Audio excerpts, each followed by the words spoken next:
Hello friends, नमस्कार, Radhe Radhe and welcome to filler form. तो दोस्तों, आप सभी का स्वागत है UGC NET free online class में। तो मैं ज्योति आप सभी का स्वागत करती हूँ। तो सबसे पहले आप मुझे ये बताइए कि आप सभी के सभी कैसे हैं। आई होप आप सभी के सभी बहुत अच्छे होंगे और बहुत अच्छी तरीके से जेआरएफ नेट की तैयारी भी कर रहे होंगे। तो दोस्तों, आज जो हमारी क्लास है वो है मिथक के ऊपर। तो आज हम जो है मिथक जो टॉपिक है इसके ऊपर डिस्कशन करने वाले हैं कि इसमें हम क्या क्या पढ़ेंगे। ठीक है, तो आज हमने इस टॉपिक के ऊपर जो है डिस्कशन करनी है। ठीक है, तो दोस्तों आप स्क्रीन के सामने देख रहे हैं व्हाट्सएप ग्रुप है, ये हमारा जो है टेलीग्राम ग्रुप है और सामने हमारा इंस्टा अकाउंट है। तो आप जो है इसे फॉलो कर सकते हैं, ज्वाइन कर सकते हैं ताकि यूजीसी की जितनी भी इंफॉर्मेशन है वो आपको यहाँ फिलर फॉर्म में मिल जाए। ठीक है, तो आपको यहाँ पर आराम से सब कुछ अवेलेबल है। सो प्लीज देरी ना करें और इसे फटाफट ज्वाइन करें ताकि जो है आपके टाइम की भी सेविंग हो और आप इजीली सब कुछ कर सके। ठीक है, चलिए आगे चलते हैं। तो जैसा कि आपको पता है कि हमारे जो है दो एग्जाम होते हैं यूजीसी नेट के, एक होता है पेपर 1 और एक होता है पेपर 2। तो यहाँ पर आपको देखो पेपर 1 में क्या क्या मिल रहा है, करंट जीके मिल रही है, फर्स्ट क्लास मिल रही है, दो फर्स्ट जो मतलब उसमें फर्स्ट पेपर जो होता है उसमें 10 यूनिट्स होती है, उसकी यहाँ पे दो क्लासेस आपको मिल रही है, एक होती है 11 बजे और एक होती है 2 बजे। तो मेरे जितने भी स्टूडेंट्स हैं सभी के सभी ये तीन जो क्लासेस मैंने आपको बताई 9 बजे की, 11 बजे की, 2 बजे की, इसे ज्वाइन करोगे तो आपका जो फर्स्ट पेपर है वो ठीक तरीके से हो जाएगा। ठीक है, बट सेकंड जो है दैट इज वेरी कंपलसरी। ठीक है, ये तो है ही है कि मतलब ये तो आपका स्पेसिफिक सब्जेक्ट है तो उसमें तो आपकी पकड़ होनी ही चाहिए। तो उसकी तैयारी मैं करवा रही हूँ, तो आप बिल्कुल अच्छी तरीके से हार्ड वर्क करें और साथ साथ जो है चलते रहिए, रोज क्लास अटेंड कीजिए, तो डेफिनेटली आपका जो है यूजीसी नेट जेआरएफ जो है वो क्रैक हो जाएगा। ठीक है, तो डोंट वरी, बिल्कुल टेंशन करने की आपको जरूरत नहीं है। अब आगे चलते हैं। तो जैसा कि आपको पता है स्क्रीन में आप लोगों को दिख रहा है कि ये हमारी एप्लीकेशन है। तो आप क्या करेंगे, प्ले स्टोर पर जाएंगे, प्ले स्टोर पर फिलर फॉर्म सर्च करेंगे। जब आप फिलर फॉर्म यहाँ पर सर्च करेंगे तो क्या होगा, एक एप्लीकेशन दिखेगी, उसे इंस्टॉल करेंगे फिलर फॉर्म वाली, और वहां पर आपको पेपर 1 पेपर 2 के फ्री नोट्स मिलेंगे, लाइव क्लासेस जो कि चल रही है हम लोगों की, और 5000 MCQ and previous year question papers भी आपको वहां मिल जाएंगे। और सबसे बड़ी चीज, ये 100% ऑफ होगा। सो आपको एक भी रुपए यहां पर पेड नहीं करना है, ये 100% ऑफ है। ठीक है, तो बिल्कुल टेंशन करने की जरूरत नहीं है और हम जो है बहुत अच्छी तरीके से सब कुछ कर लेंगे। अब बिल्कुल देरी ना करते हुए आगे बढ़ते हैं। तो सबसे पहले स्टूडेंट्स हम लोग अपने सिलेबस की ओर चलेंगे। तो सिलेबस में हमारी कौन सी इकाई चल रही है, इकाई 3 चल रही है। ठीक है दोस्तों, तो इकाई 3 चल रही है और हम लोग जो है साहित्य शास्त्र कर रहे हैं। साहित्य शास्त्र में अगर मैं बात करूं तो हम लोगों ने भारतीय जो काव्य शास्त्र है वो पूरी तरीके से कर लिया है। ये जहां यहां तक मैंने किया है ये भारतीय काव्य शास्त्र है जो हम कर चुके हैं। और अब हम क्या कर रहे हैं, पाश्चात्य काव्य शास्त्र कर रहे हैं।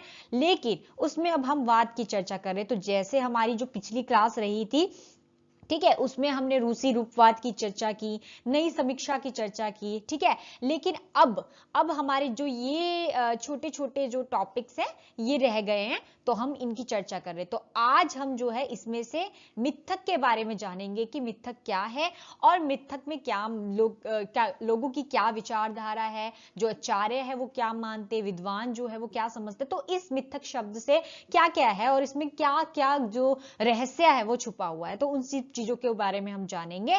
फिर हम अगला जो टॉपिक हमारा होगा वो फंतासी का होगा, उसके बारे में जानेंगे। फिर कल्पना करेंगे, प्रतीक करेंगे, बिंब करेंगे। तो हमारी जो इकाई 3 है वो कंप्लीट हो जाएगी। तो आई होप स्टूडेंट्स आप लोगों को समझ में आ गया है। तो अब बिल्कुल भी हम देरी नहीं करते हैं और जो है आगे बढ़ते हैं। ठीक है, चलिए।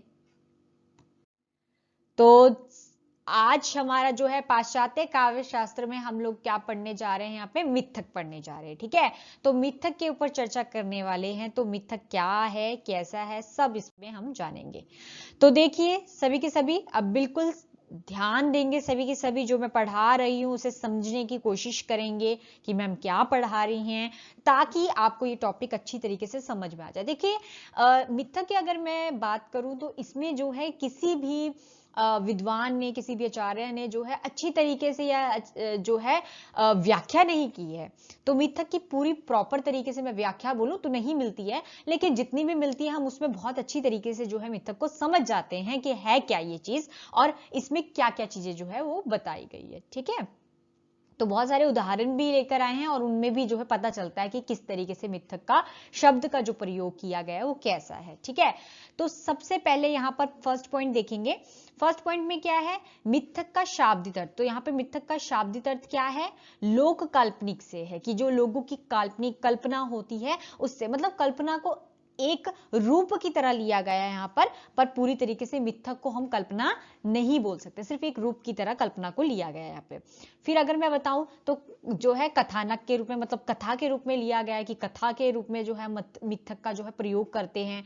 फिर अगर बात करें लोक रूढ़ी अनुश्रुति, तो इस तरीके से जो है इसका इस्तेमाल किया जाता है। पौराणिक कथा जो होती है, पौराणिक कथा जो होती है उनको लेकर जो है यहाँ पर मिथक में जो है इस्तेमाल किया जाता है।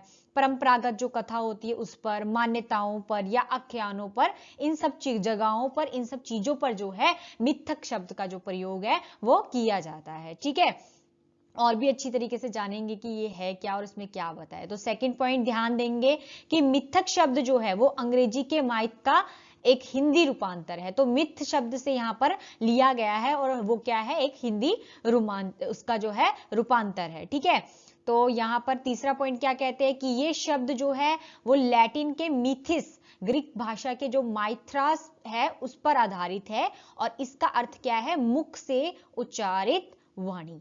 अब यहाँ पर क्या है कि मुख से कोई भी शब्द निकल रहा है उसको यहाँ पर क्या कहा गया, मिथस कहा गया है। ठीक है, लेकिन इसका नाम तो है मिथक। तो अब मिथक और मिथ, इन दोनों में बहुत जो है डिफरेंस है, ये दोनों चीजें सेम नहीं है। बहुत सारे लोग कंफ्यूज हो जाते हैं, मिथ और मिथक सेम ही है, लेकिन ये सेम नहीं है। हम लोग आगे जाके भी पढ़ेंगे कि ये दोनों सेम नहीं है, ये अलग अलग चीजें हैं।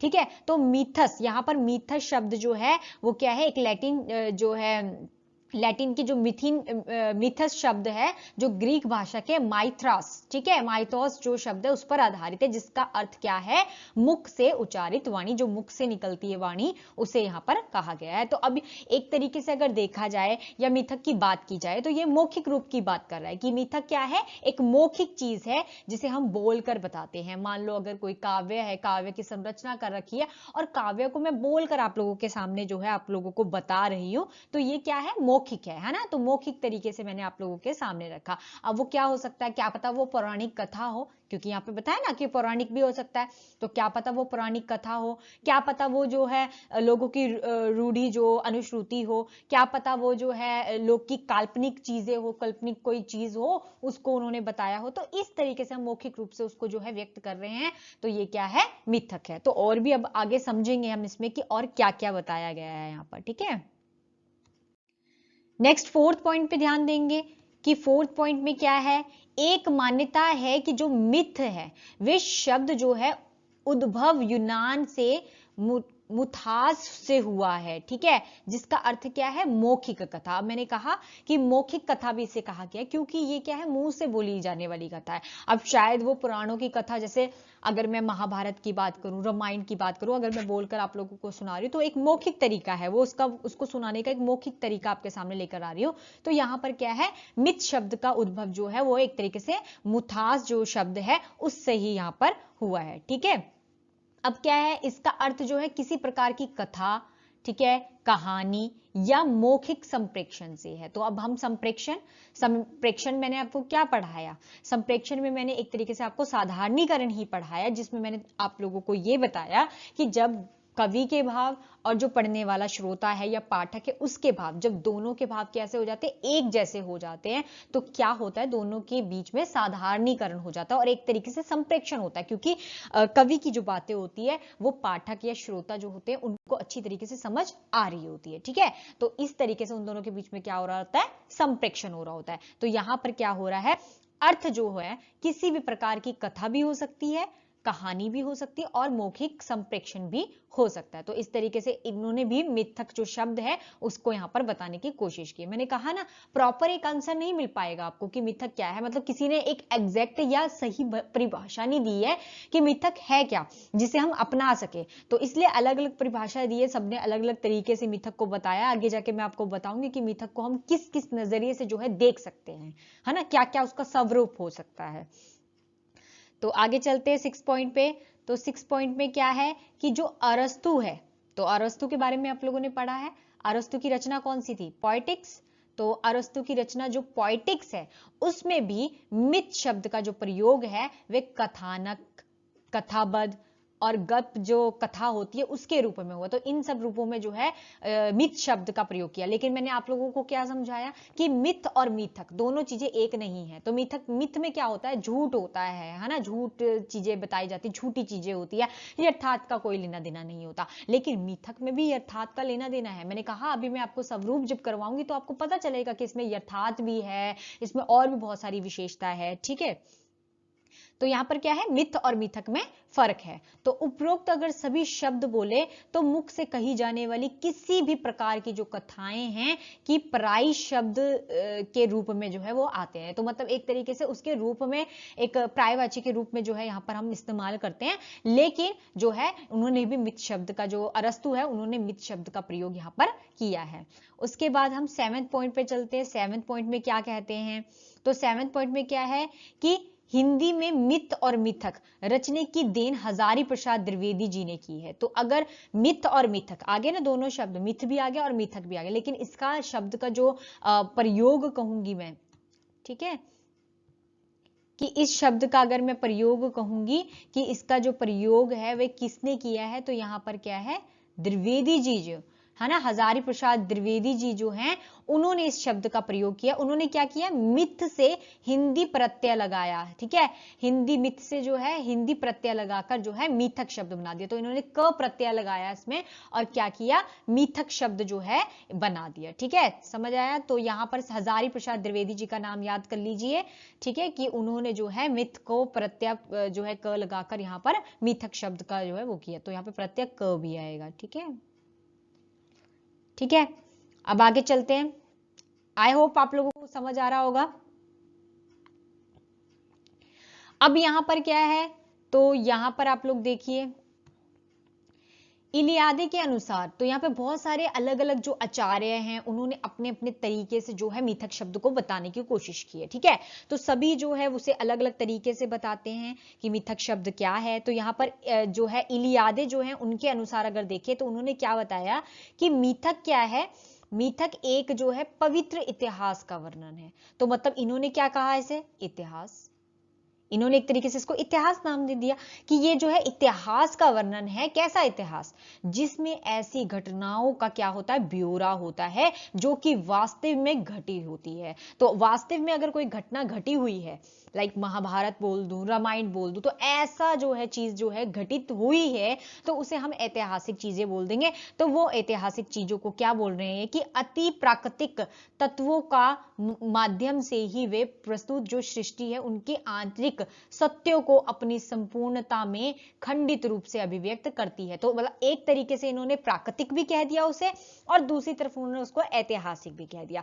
तो यहां पर प्राकृतिक और ऐतिहासिक दोनों चीजों पर बल दिया गया कि ये दोनों चीजें जो है उसमें होती है और उसे हम क्या कहते हैं, मिथक कहते हैं। तो इन्होंने मिथक की जो परिभाषा है वो इस तरीके से दी है। ठीक है, कि मिथक एक पवित्र इतिहास का वर्णन करता है और इसमें क्या है, इसमें प्राकृतिक जो तत्व है वो जो है वो रूप जो है वो छुपा हुआ है। ठीक है, उसके बाद अगर इंसाइक्लोपीडिया की बात करें तो इंसाइक्लोपीडिया ब्रिटेनिक जो है ब्रिटेनिका जो है उसमें क्या है, मिथक शब्द की बात की तो उन्होंने कहा कि आदिम युग के विश्वासों को अभिव्यक्त, संबंधित और संहिताबद्ध करते हैं, साथ ही नैतिकता को सुरक्षित रखते हैं, कर्मकांड और व्यवहारिक नियमों का जो है प्रवर्तक करते हैं। तो यहां पर इन्होंने क्या कहा, मिथक के बारे में ये कह रहे कि ये आदिम युग है, ठीक है। तो जो आदि मानव जो युग था, आदि मानव युग हम कहते थे, तो वो आदि मानव युग से ही इसको जोड़ रहे हैं कि उनके जो विश्वास होते हैं, उनकी अभिव्यक्ति जो होती है, उन सबसे उसको जो है जोड़ने की कोशिश कर रहे हैं मिथक को। साथ ही इसको नैतिकता से सुरक्षित रखने की बात भी यहां पर की जा रही है कि इसको नैतिकता से भी सुरक्षित रखना चाहिए। तो अगर कर्म कांड की बात करें, व्यवहारिक नियमों की बात करें, तो उसके प्रवर्तक भी ये रहे हैं, ठीक है। तो इन्होंने मिथक शब्द को इस तरीके से यहां पर बताया है। आगे चर्चा करते हैं। तो आगे देखिए कि जो है प्रसिद्ध जो मनोवैज्ञानिक है, प्रसिद्ध मनोवैज्ञानिक कौन है यहाँ पर, फ्रांस बोयास, ठीक है। फ्रांस बोयास की बात करें अगर हम, तो वे क्या कहते हैं, वे कहते हैं कि वे कथाएं मिथक है। किन कथाओं को मिथक कहा, यहाँ पे कथाओं की बात की जा रही है। तो इन्होंने जो है कथाओं पर बल दिया और कथाओं को मिथक कहा है।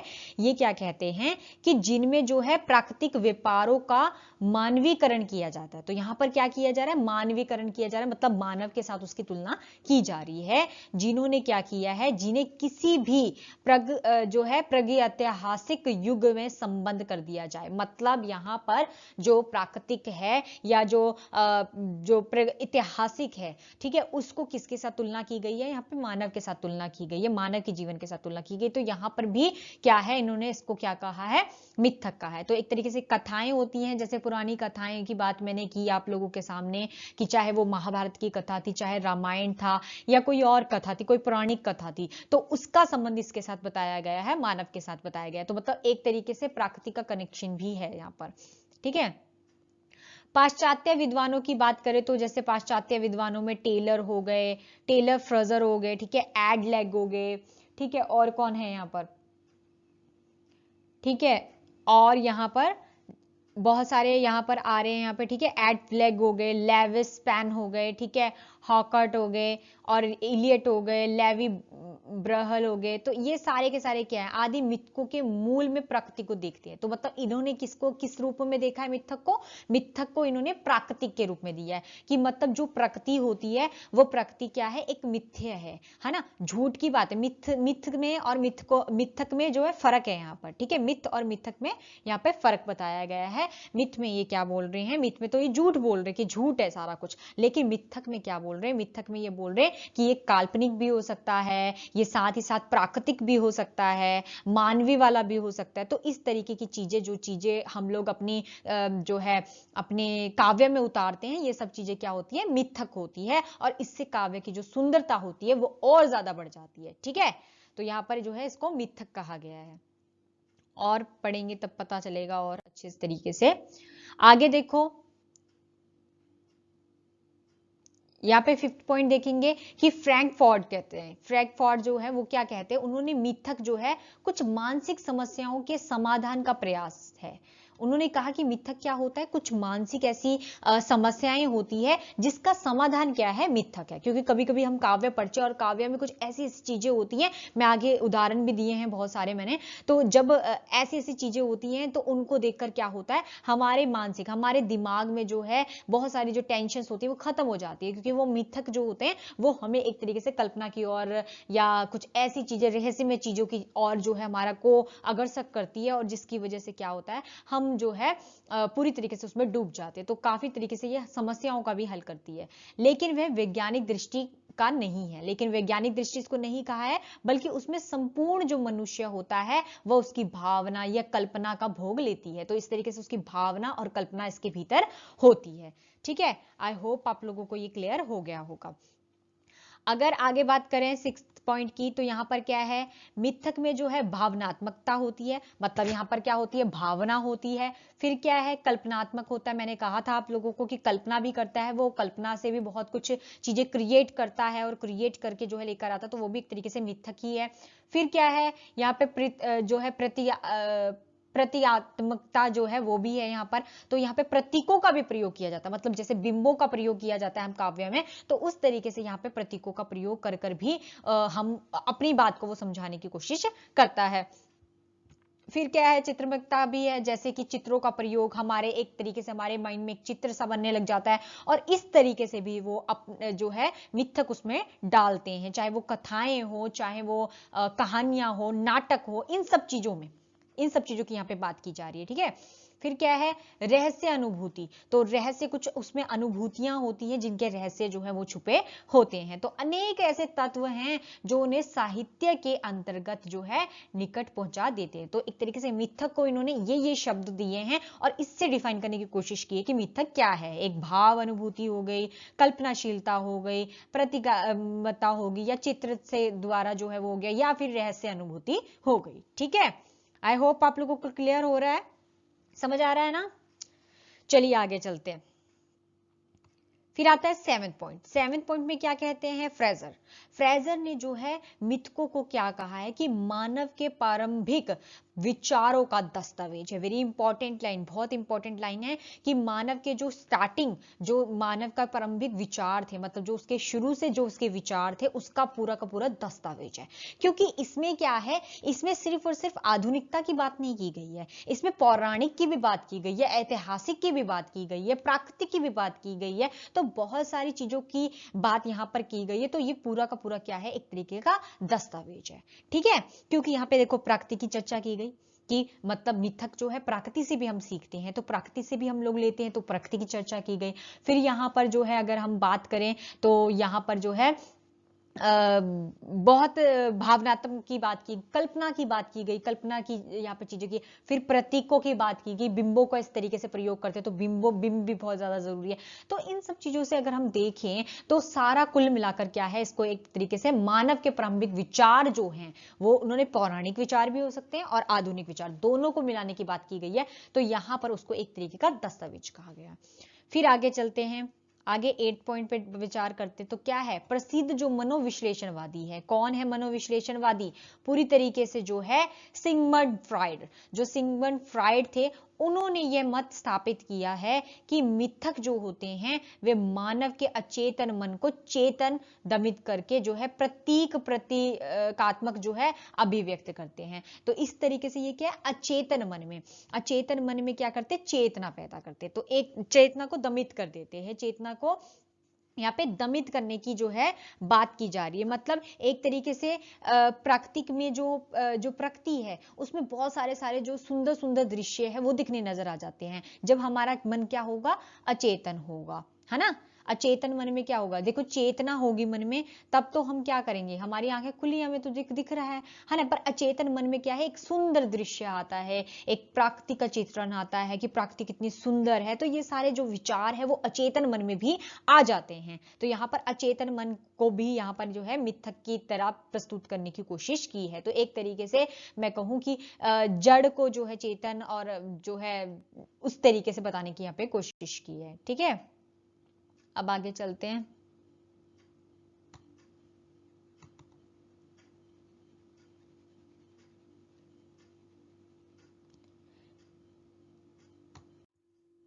अब है मिथक की उत्पत्ति कैसे हुई। तो अब उनकी उत्पत्ति पे विचार करते हैं कि उनकी उत्पत्ति जो है मिथक की वो किस तरीके से हुई। देखो अभी तक हम लोगों ने क्या क्या पढ़ा, अभी तक अगर हम बात करें तो हमने मिथक का पढ़ा कि किस तरीके से जो मिथक है वो अलग अलग तरीके से बताया जा रहा है, कि मतलब कहीं पे कल्पना की बात की जा रही है, कहीं पे जो है रहस्य की बात की जा रही है, कहीं पे जो है वैज्ञानिक तरीके से भी देखा जा रहा है, कहीं पे जो है किसी तरीके से देखा जा रहा है। तो अलग अलग विचारधारा है, अलग अलग जो विद्वान है, अलग अलग जो विद्वान है उन्होंने अलग अलग मत दिया है, उनके लिए मिथक जो है शब्द है वो अलग अलग है। लेकिन अभी तक हम लोग सेटिस्फाइड नहीं हो पा रहे हैं कि मिथक शब्द एक्चुअल में क्या है या एक्चुअल में क्या बताना चाह रहा है। तो आज अभी हम जो है इसमें पढ़ेंगे कि अब उसकी उत्पत्ति कैसे हुई, और फिर उसमें हम बताएंगे कि उसका एक स्वरूप जो है वो कैसा और क्या होना चाहिए। ठीक है, तो यहां पर अब क्या है, सबसे पहले हम मिथक की उत्पत्ति पढ़ेंगे कि उत्पत्ति जो है वो कैसे हुई। तो यहां पर देखो मिथक का जो सर्जन है आदि मानव ही था। तो मतलब एक तरीके से सर्जना यहां पर किसने की है, आदि मानव ने की। तो जो आदि मानव है उन्होंने जो है उसको ही यहां पर सर्जनात्मक जो है वो कहा गया कि उसी ने जो है इसकी सर्जना की है। और विद्वान क्या है, एक मत से स्वीकार करते हैं। तो विद्वान क्या करते हैं, एक मत से इसको स्वीकार करते हैं। उन्होंने माना है कि जो आदि मानव है उन्होंने ही जो है मिथक की उत्पत्ति की है। ठीक है, अब दूसरी बात है यहाँ पे कि मिथक की जो उत्पत्ति संबंध विभिन्न मत हमें देखने को मिलते हैं। तो यहाँ पर जो मिथक है उसकी उत्पत्ति को लेकर बहुत सारे जो विचारधारा है, बहुत सारे जो मत है वो देखने के लिए मिलते हैं। तो आप लोगों ने देखिए कि किस तरीके से सब अलग अलग मिथक को अपनी तरीके से बताने की कोशिश करें, लेकिन हमें सेटिस्फैक्शन नहीं हो पा रही कि एक्चुअल में मिथक है क्या। ठीक है, मिथ और मिथक में फर्क है ना। फिर आगे उसके बाद टेलर की बात करते हैं। तो टेलर ने क्या किया, मिथक के बारे में जो है सर्वत्ववाद जो है वो दिया, जिसमें उन्होंने कहा कि जड़ चेतना में एकता है। मतलब जड़ एक चीज जो निर्जीव है ना, ऐसी चीजें, पर एक चेतना क्या है, संजीव है। तो एक निर्जीव और संजीव चेतना में भी क्या बताया यहाँ पे, एकता बताई। कैसे एकता बताई, अब जैसे अगर मैं बात कहूं प्रकृति की, तो मैंने आपको क्या कहा कि यहाँ पे प्रकृति का भी वर्णन ना, तो प्रकृति की चीजों की तुलना जब हम मानवीय चीजों के साथ करेंगे, है ना, कि जैसे जो है फूल को देखकर जो है ऐसा लग रहा है कि जैसे कि एक सुंदर नारी मुस्कुरा रही हो। तो एक तरीके से नारी की मानवीकरण जो है हो रहा है यहाँ पर, एक जो है इसके साथ, मतलब एक प्राकृतिक चीजों के साथ। तो यहाँ पर इस तरीके से जो है मिथक शब्द जो है मैं कहूं कि मिथक जो है वो लगाया जा रहा है। तो यहाँ पे जड़ और चेतन में क्या बताई जा रही है, एकता बताई जा रही है। एकता मतलब एक करने की बात की जा रही है उसे।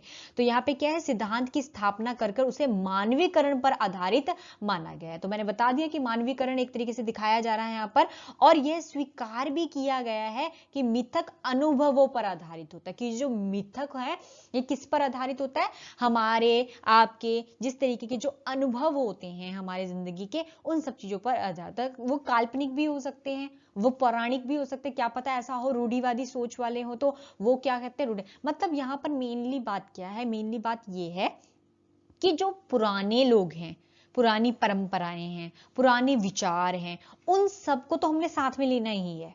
ठीक है, पुरानी चीजों को लेकर चलना है, लेकिन साथ साथ उसमें आधुनिकता भी डालनी है। लेकिन इस तरीके से पुरानी चीजों को खत्म नहीं करना कि हमने पुरानी बहुत ज्यादा डाल दिए या बहुत कम डालकर उसको दबाने की कोशिश की। नहीं, दोनों चीजें उसमें झलकनी चाहिए, पुरानी चीजें भी झलकनी चाहिए और साथ ही साथ आधुनिकता भी झलकनी चाहिए। तो इस तरीके से मिथक जो है उसको संतुलन बनाने की बात भी करते हैं, वो आप आगे पढ़ेंगे। ठीक है, तो यहां पर क्या है, बहुत से जो मिथक है वो उत्पत्ति में ऐतिहासिक घटनाएं हैं। तो एक तरीके से अब यहां पर मिथक की उत्पत्ति किसको माना है, यहां पर मिथक की उत्पत्ति जो है ऐतिहासिक घटनाओं को माना, कि जैसे जो ऐतिहासिक घटनाएं हुई हैं, जैसे महाभारत हुआ है, ठीक है, रामायण में जो है घटनाएं हुए हैं। तो ये सब चीजें क्या है, ये सब क्या है, मिथक की उत्पत्ति बताइए कि इस तरीके से इस जगह पर जो है मिथक का इस्तेमाल किया गया और उन चीजों की उत्पत्ति हुई। ठीक है, अब आगे चलते हैं और आगे जानते हैं कि और क्या है इसमें।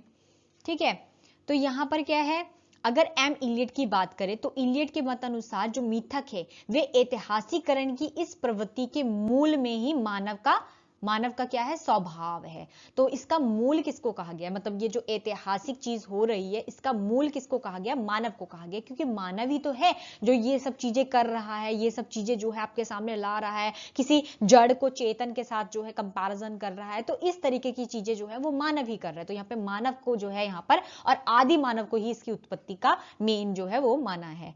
आगे ऐतिहासिक जो पुरुष है एवं घटनाएं हैं वह मिथकों की जो उत्पत्ति होती है उसका कारण बने हैं। तो यहाँ पर जो ऐतिहासिक पुरुष है, मतलब जो पुराने जो पुरुष थे, ऐतिहासिक पुरुष थे, और जो घटनाएं पुराने टाइम पर हुई थी वह सभी ही मिथक की जो उत्पत्ति है उसके यहाँ पर जो है कारण माने जाते हैं, कि ये कारण है कि मिथक की जो है उत्पत्ति हुई होगी, क्योंकि पुरानी चीजें भी थी तो वो सब चीजें जो है अभी फिर से लेकर आए आधुनिक युग में, इस वजह से मिथक की उत्पत्ति हुई होगी। ठीक है, तो इस तरीके से मिथक की उत्पत्ति बताई।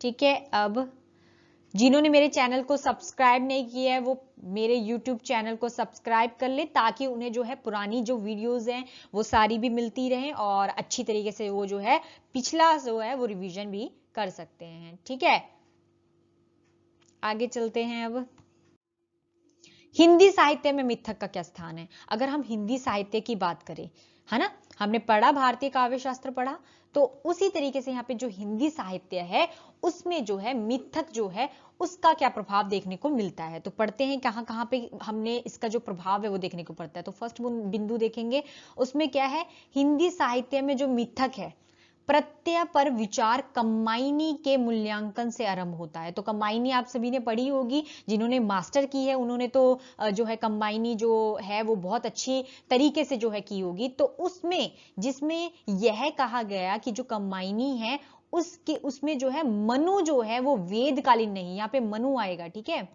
मनु की चर्चा हुई थी ना उसमें, तो मनु क्या है, वेदकालीन नहीं है बल्कि क्या है, प्रसादकालीन है। तो इनको जो प्रसादकालीन मतलब जयशंकर जो प्रसाद है उनके युग का इनको कह दिया गया कि ये वेदकालीन नहीं है बल्कि क्या है, प्रसादकालीन है। तो कम्बाइनी का ये कहे तो, और इस चीज को क्या है, इस चीज को भी क्या है, मिथक, मतलब एक तरीके से जो है उस पर फिट करने की बात की गई है, किसी चीज को किसी में फिट करने की बात की गई है। और जब हम किसी चीज को किसी में फिट, जैसे मान लो कि पुरानी कथा है, कोई पुरानी कथा है और कुछ है, और उसको हम जो है समकालीन जो युग है उसमें हम उसको फिट कर देते हैं, हम उसको डाल देते हैं कि हाँ भाई ये यहाँ पर सेट लग रहा है, तो लोग मान भी जाते हैं कि हाँ भाई ये इसमें सेट लग रहा है। तो वही क्या है, मिथक है यहाँ पर। तो यहाँ पर क्या किया जा रहा है, जो पुरानी कथा है उसको लेकर समकालीन में जो है इस तरीके से फिट बिठा दिया गया है कि जो है वो बहुत ही ज्यादा ऐसा लग रहा है, मतलब ये एक तरीके से प्रेजेंट को मेनली समझते हैं, प्रेजेंट को लेकर चलते हैं, लेकिन पुरानी को भी साथ लेकर यहाँ पर चल रहे हैं। तो वेदकालीन नहीं मान रहे बल्कि इसको क्या मान रहे हैं, प्रसादकालीन मान रहे हैं, ठीक है। तो एक तरीके से यहाँ पे बता दिया ना, दो चीजें बता दी और उसको जोड़ने की कोशिश की जा रही है, तो वो भी क्या है, मिथक है यहाँ पर। अब यहाँ पर क्या है, रामधारी सिंह जो दिनकर है उनकी अगर रचना देखें कुरुक्षेत्र, तो जो उनकी रचना है कुरुक्षेत्र, उसमें क्या किया गया है कि ये जो युधिष्ठिर है उनको भयानक महायुद्ध से भयभीत होकर इतिहास के अध्याय पर रोता हुआ देखा है। तो ऐसा हो सकता है, नहीं ना, ऐसा तो कोई सीन था ही नहीं कि युधिष्ठिर जो है वो महाभारत में भयभीत होकर जो है इतिहास के अध्ययन पर रोते हैं, तो ऐसा कोई सीन नहीं था। लेकिन यहाँ पर क्या है, एक मिथक के रूप में इसको यहाँ पर दिखा दिया गया, ठीक है। तो मैंने कहा ना, मिथक आपको कहानी होगी, नाटक हो गया और निबंध हो गया, इन सब चीजों में जो है आपको आराम से जो है नजर आ जाएगा, या कहानी या जो कविता वगैरह हो गया, काव्य हो गया, उन सब चीजों में आपको मिथक नजर आ जाएगा, क्योंकि उसमें एक काल्पनिक तरीके से, मतलब एक सोच है कि किसी चीज को कहीं पर फिट बिठा देना ताकि वो वहां पर सही लगे, ठीक है। तो यहां पर इस तरीके से ये बात कही गई युधिष्ठिर वाली, और कि महाभारत से वो भयभीत होकर जो है इस तरीके से जो है अध्याय पर जो है रोने लग जाते हैं। तो ये चीज जो है इन्होंने यहां पर बताई है। उसके बाद आ जाते हैं दुष्यंत। तो दुष्यंत कुमार की अगर बात करें तो उनकी रचना जो है, उनकी रचना का नाम क्या था, एक कंठ विषपाई। तो एक कंठ विषपाई उनकी रचना थी, उसमें भी इस तरीके से मिथक जो है वो देखने के लिए मिलता है। फिर जो है नरेश मेहता जो है उनकी रचना, ये तो बड़ी फेमस है, संशय की एक रात। ये सब चीजों की, तो ये सब चीजें जो है वो उपन्यास हो गए, जो निबंध हो गए, ये सब चीजें जो है हम लोग पढ़ेंगे, ठीक है। तो क्योंकि हमारे सिलेबस में है तो हम लोगों को तो पढ़ना पड़ेगा। तो संशय की जो एक रात है उसमें जो है मिथक जो है देखने के लिए मिलता है। धर्मवीर भारती की जो है रचना, जिसमें है कनुप्रिया और अंधा युग, अंधा युग भी आप लोगों ने पढ़ा होगा, तो अंधा युग हो गया, कनुप्रिया हो गया, तो इनमें भी जो है मिथक आराम से जो है देखने को मिलता है, क्योंकि मिथक का जो आवरण ओढ़े हुए समकालीन समस्याएं हैं उनका विश्लेषण यहाँ पर ये करती है। तो समकालीन जो समस्याएं हैं उनका विश्लेषण करके यहाँ पे मिथक जो है वो डाला गया है। तो यहाँ पर आप मिथक जो है आराम से देख सकते हो, जैसे कि मैंने ऊपर बताया भी आप लोगों को कि कंबाइनी में जैसे मनु जो है उसको वेदकालीन ना मानते हुए प्रसादकालीन माना है, और भी बहुत सारे एग्जाम्पल जो है हम आगे करेंगे, तो उससे आपको और भी ज्यादा क्लियर हो जाएगा, ठीक है। अब आगे चलते हैं। आगे है यहाँ पर कि केदार जो मिश्र है, केदारनाथ मिश्र है, उन्होंने उनकी जो रचना है, क्या है उनकी रचना का नाम, प्रभात की केकई, ठीक है। तो ये सारी रचना वेरी इंपॉर्टेंट है, तो इन पे थोड़ा सा फोकस कीजिए, ठीक है, ध्यान कीजिए और साथ साथ लर्न करते रहिए, ठीक है। और अगर नहीं हो तो दोबारा रिपीट जो है वीडियो को देख लेना, ठीक है, तो आप लोगों को जो है पता चल जाएगा, ठीक है। तो क्लास के बाद अब दोबारा वो वीडियो को, इस वीडियो को देख सकते हैं। आगे है कि मैं तो जो है दशरथ और केकई दोनों में समकालीन राजनीतिक के षड्यंत्रों के परिणामों के साक्षी दिखाई देते हैं। तो यहाँ पर क्या है कि जो प्रभात की केकई है उसमें क्या होता है कि दशरथ और जो केकई है दोनों को समकालीन दिखाया गया है, दोनों को समकालीन राजनीति के षड्यंत्र की जो है वो करते हुए, परिणामों को करते हुए दिखाया गया है। तो ये सब चीजें भी क्या है, एक तरीके से मिथक है, मतलब मिथक जो है इसको बताया गया है। उस तरीके से अगर उपन्यासों की बात करें, जो उपन्यास होते हैं उसकी बात करें, तो नरेंद्र जो कोहली है उनका उपन्यास है अवसर, ठीक है। चतुरसन जो है शास्त्री जो है उनका उपन्यास है कि वयम रक्षाम, तो वयम रक्षाम उनका जो है। हजारी प्रसाद अगर द्विवेदी जी की बात करें तो उनका है पुनर्नर्वा। तो इस तरीके से जो मिथक जो है वो स्पष्ट यहाँ पर उदाहरण के तौर पर नजर आते। तो इन सभी जो रचनाएं हैं, इन सभी जो उपन्यास है, कहानियां हैं, कविताएं हैं, तो इन सब चीजों में आपको जो मिथक है वो इजीली देखने के लिए मिल जाता है। ठीक है स्टूडेंट्स, आई होप आप लोगों को समझ में आ रहा होगा। मैं कोशिश कर रही हूँ आप लोगों को समझाने की। एक्चुअली मेन चीज ये कि इसकी जो डेफिनेशन है वो किसी ने करेक्टली सही तरीके से दी नहीं है कि मतलब एक ही बारी में समझ में आ जाए। अब सबने इस तरीके से दिए तो नहीं समझ आता, और लास्ट में हम लोग जब इसका सार वगैरह पढ़ेंगे तो आप उसमें देखेंगे भी कि सच में जो है किसी ने जो है इतनी अच्छी तरीके से इसको डिफाइन नहीं कर पाया कि हम उसको पर्टिकुलर उठाएं कि हाँ जो मिथक है उसकी जो पर्टिकुलर डेफिनेशन वो ये होगी। ठीक है, उसके बाद क्या है, नाटक की बात करें तो नाटक में जो डॉक्टर शंकर शेख है उनकी जो नाटक है कि अरे मायावी सरोवर हो गया। सुरेंद्र जो वर्मा है उनकी जो नाटक कहेंगे द्रौपदी, या जगदीश चंद्र है उनका जो माथुर का पहला जो राजा, या सजा नहीं है राजा है, ठीक है। तो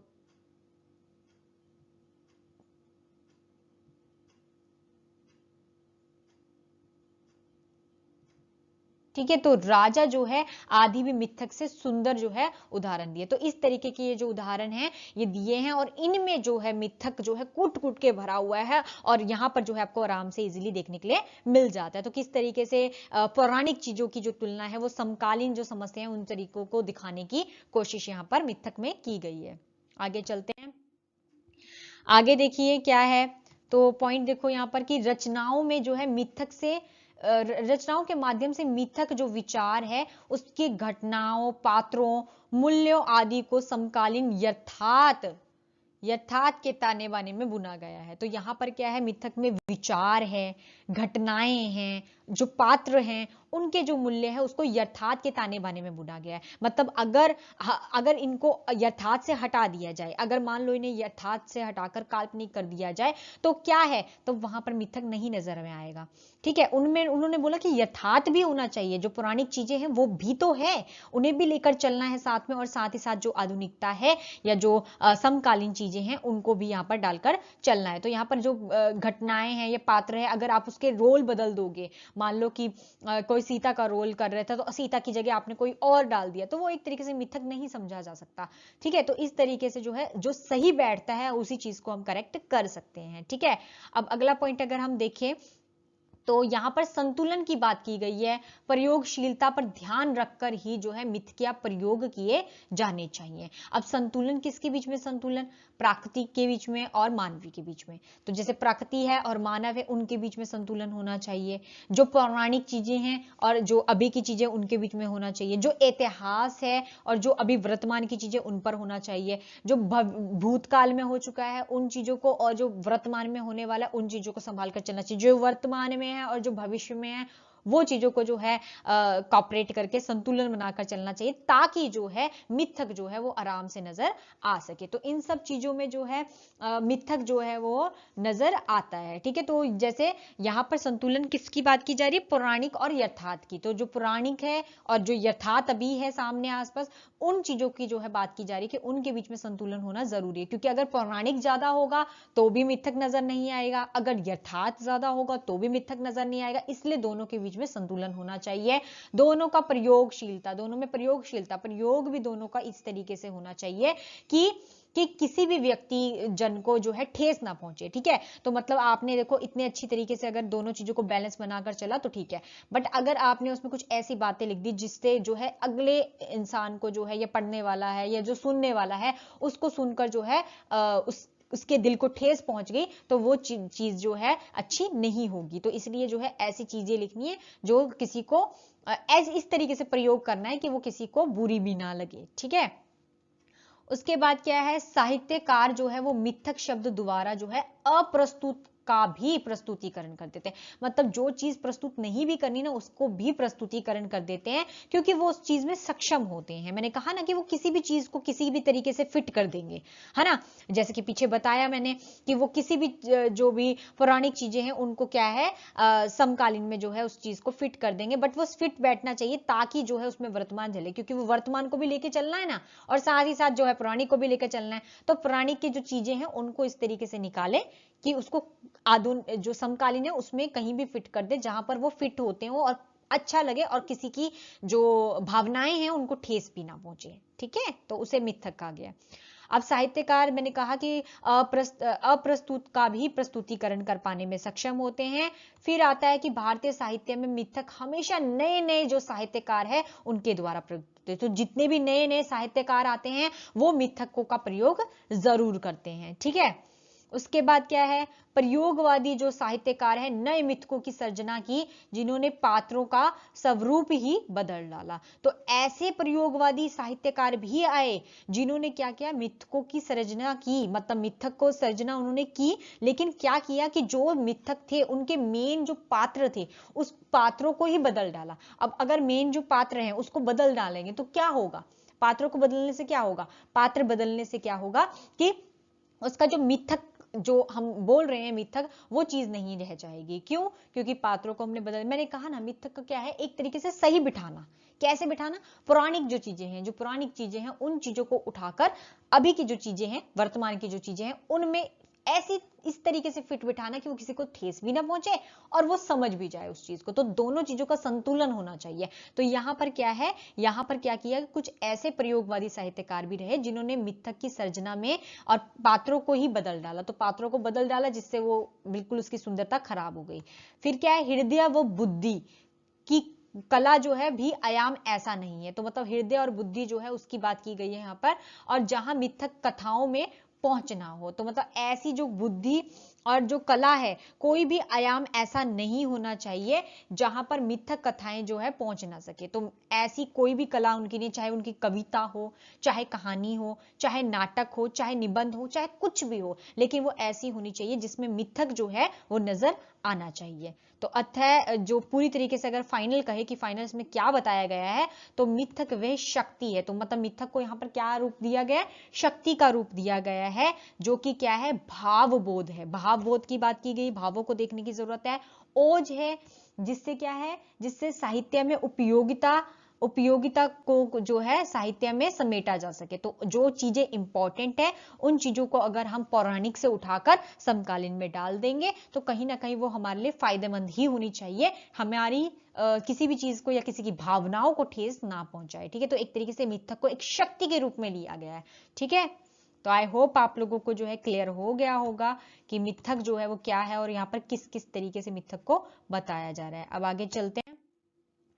तो यहाँ पे मिथक की, भारतीय मिथक जो परंपरा है उसमें क्या क्या चर्चा की है। तो भारतीय मिथक जो परंपरा है उसमें जो है वीरेंद्र जो सिंह है, वीरेंद्र सिंह ने मिथक का एक जो है अत्यंत जटिल सांस्कृतिक सत्य है, उन्होंने कहा ये एक जटिल सांस्कृतिक सत्य कहा है इसको। ठीक है, इतना याद रखो कि ये सांस्कृतिक सत्य कहा है जो मानव की जो प्रकृति और विश्व के पवित्र इतिहास को अनेक प्रकार से रेखांकित और विवेचित करता है। तो इनके हिसाब से मिथक जो है ये है कि वो सांस्कृतिक सत्य मानते हैं, प्राकृतिक और विश्व के जो ऐतिहासिक अनेक जो रेखांकित है उन सब चीजों को यहाँ पे विवेचन करते हैं।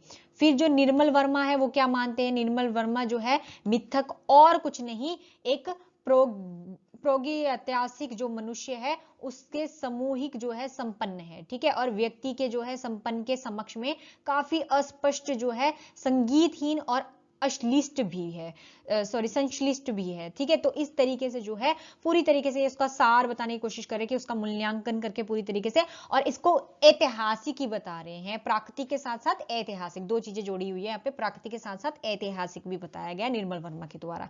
उसके बाद अगर भगवत शरण जो है उपाध्याय की बात करें तो उन्होंने मिथक का संबंध एक और लोकोत्तर और जो है देव कथ्यों से किया है, और दूसरी ओर उन्होंने जो है क्रिया अनुष्ठानों से भी किया है। तो क्रिया अनुष्ठानों से भी किया है और लोकोत्तर जो है उस चीजों से भी यहाँ पर उन्होंने उसका किया है। ठीक है, लास्ट वो क्या कहते हैं कि हिंदी साहित्य के कोई भी युग जो है वो मिथक या चेतना से अछूता नहीं रहा है। तो चेतना, जो हमारी चेतना है, उससे कोई भी चीज यहाँ पर अछूती नहीं रही है। उन सभी चीजों का यहाँ पर प्रयोग किया गया है, क्योंकि यहाँ पे पौराणिक चीजों की बात तो की गई है, लेकिन मानवीय चीजों की बात भी की गई है, जो वर्तमान की चीजें उनकी बात भी की गई है। तो कोई भी चीज वहां जो चेतना है उससे अछूती नहीं रही है।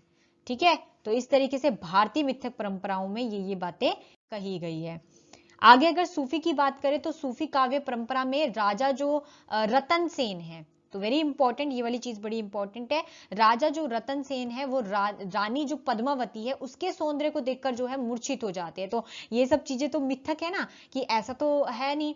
तो जायसी जो है वो कहते हैं कि उनका ठीक होना तभी संभव है जब उसे पद्मावती के सानिध्य प्राप्त होगा। ठीक है, और राम जो होते हैं, राम काव्य में लक्ष्मण की मूर्छा का इलाज जो है, जिस तरीके से संजीवनी बूटी बताते हैं, उसी तरीके से राजा जो रतन सेन है उनके मूर्छा का इलाज भी क्या है, पद्मावती की रूप संजीवनी को दूर देखकर ही हो सकते हैं। मतलब जब उनको वो देख लेंगे तभी वो जो है इस चीज से मुक्त हो पाएंगे। तो इस तरीके से मिथक का जो प्रयोग है एक बिंब के रूप में प्रस्तुत किया। तो यहाँ पर बिंब के रूप में भी प्रस्तुत, मैंने कहा ना प्रतीक आत्मक भी जो है मिथक को कहा गया है, मतलब बिंब के रूप में भी यूज किया गया है। तो कैसे यूज किया, जैसे यहाँ पे लिखा हुआ है कि हे राज ही लक्ष्मण के करा, शक्ति बान महा है परा, नहीं सो राम छविवत बड़ी दूर को ले आव संजीवनी। तो इस तरीके से यहाँ पर बात पूरी कह दी गई है कि पद्मावती के जैसे सौंदर्य जो है उसको देखकर जो है रतन सेन मूर्छित हो जाते हैं,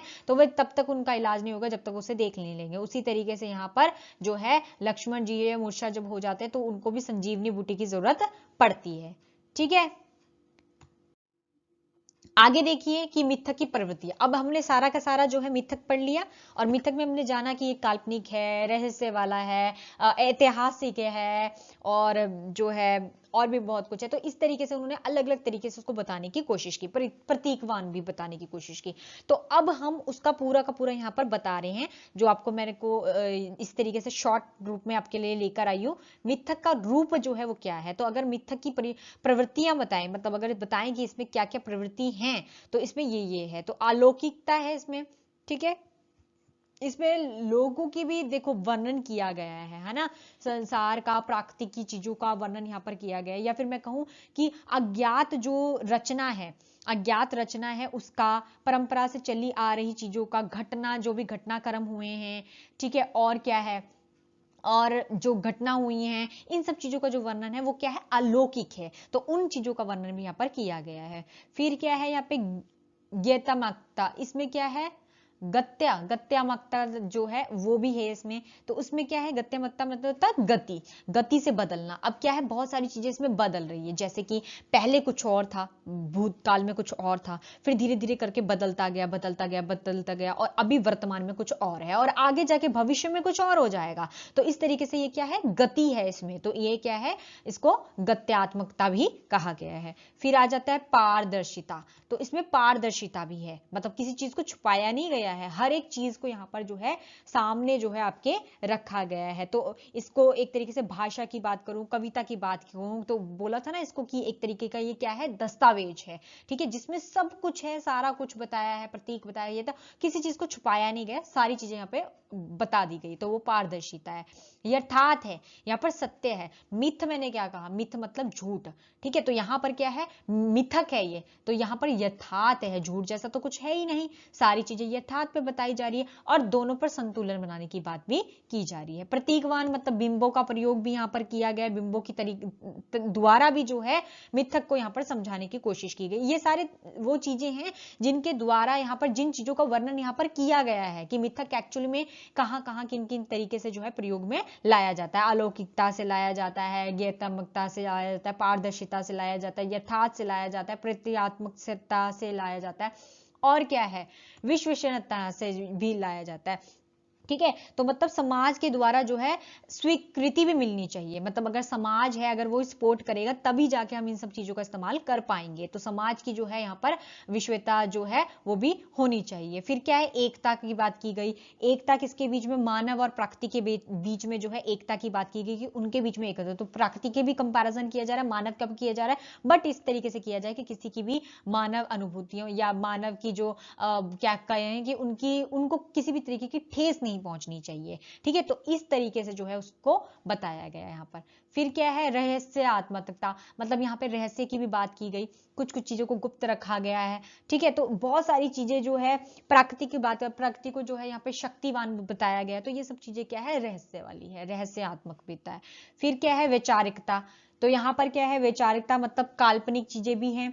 ठीक है, काल्पनिक का यहाँ पे विचारता में क्या है, कल्पना का स्थान लिया है, काल्पनिकता नहीं कहा यहाँ पर, बट वैचारिकता कहा है, क्योंकि यहाँ पे कल्पना को एक तरीके से रूप माना गया है, पर काल्पनिक नहीं है। मिथक जो है वो काल्पनिक नहीं है, पर रूप की तरह से उसको इस्तेमाल किया गया है। तो इस तरीके से यहाँ पर मिथक का जो रूप है उसमें अलौकिकता भी आ जाएगी। ठीक है, गयता भी आ जाएगा, यहाँ पे पारदर्शिता, यथार्थ हो गया, प्रतीक हो गया, विश्वता होगी, एकता हो गई, रहस्यता होगी। ठीक है, और ये सारी चीजें जो है मिथक की प्रवृत्तियों में आ जाती है। अब आ जाते हैं मिथक और मिथक भिन्न है। तो मिथ और मिथक जो है वो आपस में एक जैसे नहीं है, अलग अलग चीजें हैं दोनों की दोनों। मिथक जो है वो असत्य नहीं है, जबकि मिथ क्या होता है, असत्य होता है, झूठ होता है, झूठ पर निर्भर करता है। लेकिन मिथक जो है वो झूठ पर निर्भर नहीं करता, वो असत्य नहीं है। ठीक है, वो सत्य है। मिथक का जो जन्म है वह समाज व्यवस्था को कायम रखने के लिए हुआ है, कि समाज का जो व्यवस्था है, जो समाज में संतुलन है वो बना रहे, इसीलिए इसका जो है वो हुआ है। मतलब इसका जन्म जो या इसकी उत्पत्ति जो है, मैं कहूं कि इसकी उत्पत्ति जो है वो हुई है। तो यह जो है यह मूल्य पर आधारित जो है, मूल्य पर आधारित कल्पना थी। तो एक तरीके से ये कल्पना थी जो मूल्य पर आधारित थी।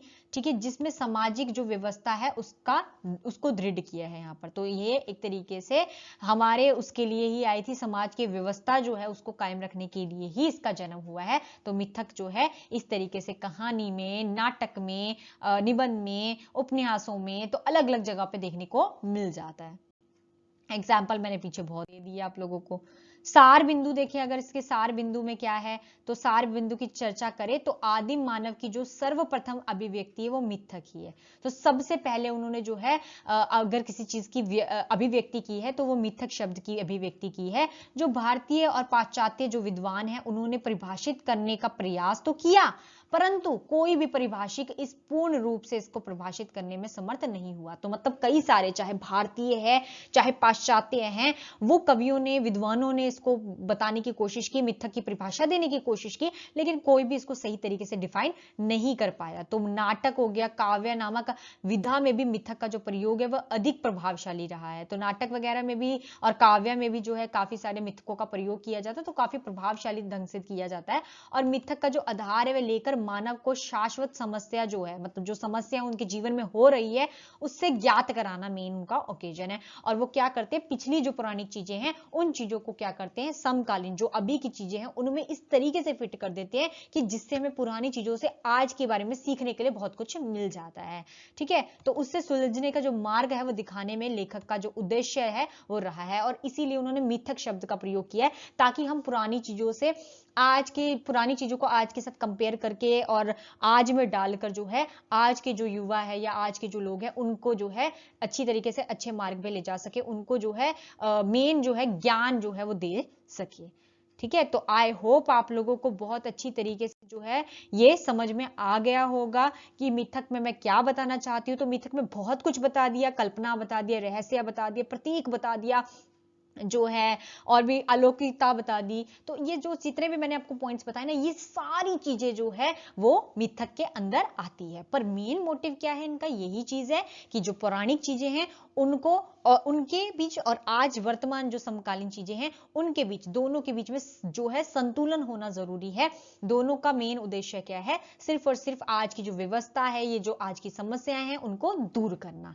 ठीक है, तो इस तरीके से मिथक का जो प्रयोग है वह भी अभी तक चलता आ रहा है और बहुत अच्छी तरीके से इसका जो प्रयोग है वो हो रहा है, लेकिन इसकी अभी तक जो है इसकी परिभाषा कोई अच्छी तरीके से डिफाइन नहीं कर पाया है, इसलिए थोड़ा समझना जो है वो कठिन हो जाता है। लेकिन कोई बात नहीं, लेकिन मैंने आप लोगों को बहुत अच्छी तरीके से बताने की कोशिश की कि क्या है इसमें।